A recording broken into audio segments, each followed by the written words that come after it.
देखिए 9 नंबर प्रश्न पर ध्यान दीजिए। 8 का ए जैसे बताया है, 8 का बी सेम टू सेम है, कोई दिक्कत नहीं होना चाहिए कि 8 का ए आपको बन गया तो। 9 नंबर पर ध्यान दीजिए।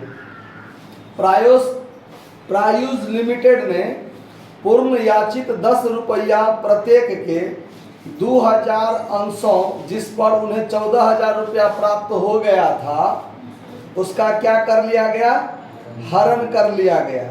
और हरण किए गए अंशों में से 50 अंशों को 9 रुपया पूर्ण प्रदत्त मानकर पुनः निर्गमन कर दिया गया। ठीक है, अंशों के हरण और पुनः निर्गमन की आवश्यक रोजनामचा प्रविष्टि दीजिए और अंश हरण खाता भी बनाइए। कहता है बात।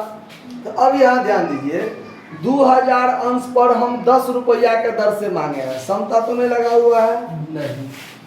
तो जब आप इसमें वर्किंग नोट नहीं करना है फिलहाल अभी, ठीक है, बाद में जरूरत पड़ेगा तो करेंगे हम।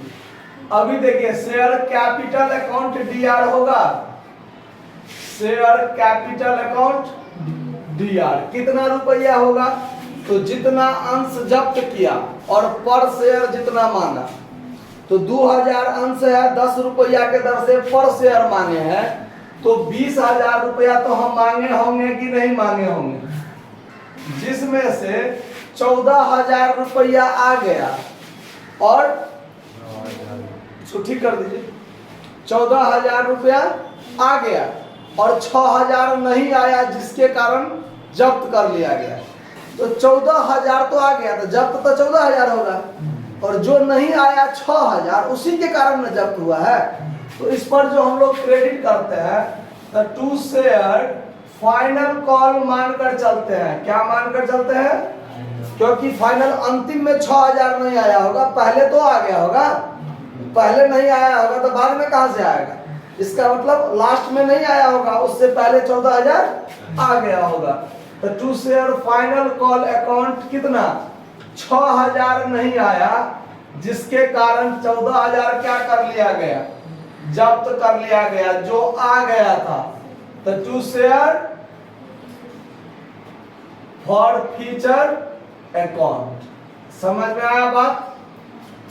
अब ध्यान दीजिए, अब आगे क्या कहता है बात कि हमने जब्त किया 2000 शेयर, उसमें से पुनः निर्गमन कितना शेयर किया?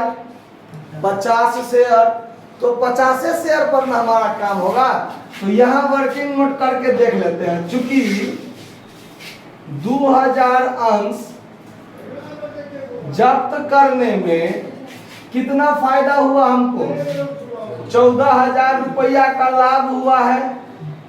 इसीलिए एक अंश को जब्त करने में 14,000 रुपया भागा 2000, मतलब एक अंश पर कितना फायदा हुआ हमको?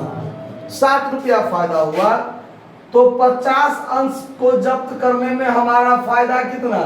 7 गुने 50, मतलब 350 रुपया। कितना रुपया? मतलब अब हम 50 शेयर को पुनः निर्गमन कर रहे हैं, तो 50 शेयर को जब्त करने में कितना फायदा हुआ, उसके आधार पर कैपिटल रिजर्व में जाएगा। तो अब चलिए 50 शेयर को पुनः निर्गमन करते हैं। तो बैंक अकाउंट डीआर 9 रुपया के दर से 50 शेयर पर कितना रुपया होगा? 450 होगा कि नहीं होगा? Share forfeiture account D R, share forfeiture account D R, एक पर शेयर पर कितना घाटा लग रहा है? 10 रुपया वाला शेयर है, 9 रुपया के दर से निर्गमन हुआ, तो 1 रुपया पर शेयर घाटा लगा ना। तो 50 शेयर पर क्या रुपया घाटा लगा? 50 रुपया। तो टू शेयर कैपिटल अकाउंट कितना रुपया हो जाएगा? 500 रुपया। कितना रुपया? समझ में आया बात? अब शेयर फॉर फ्यूचर में से कुछ रुपया कैपिटल रिजर्व में भी जाएगा। वो कितना जाएगा? तो देखिए, एंट्री बना लीजिए,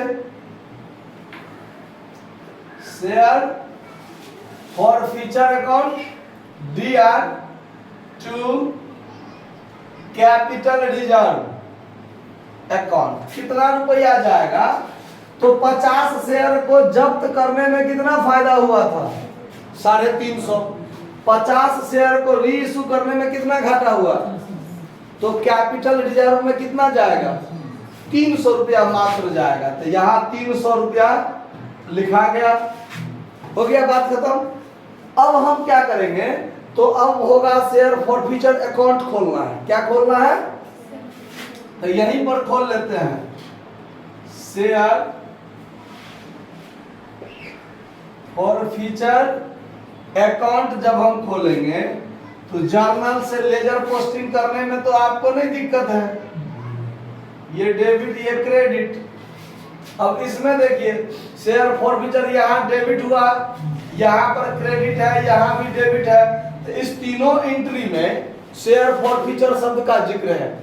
तो शेयर फॉरफीचर सबसे पहले यहाँ शेयर फॉरफीचर अकाउंट है क्रेडिट में, तो लिखेंगे क्रेडिट में क्या लिखेंगे? By share capital, by share capital account. तो शेयर कैपिटल अकाउंट में इसका अपना कितना अमाउंट है?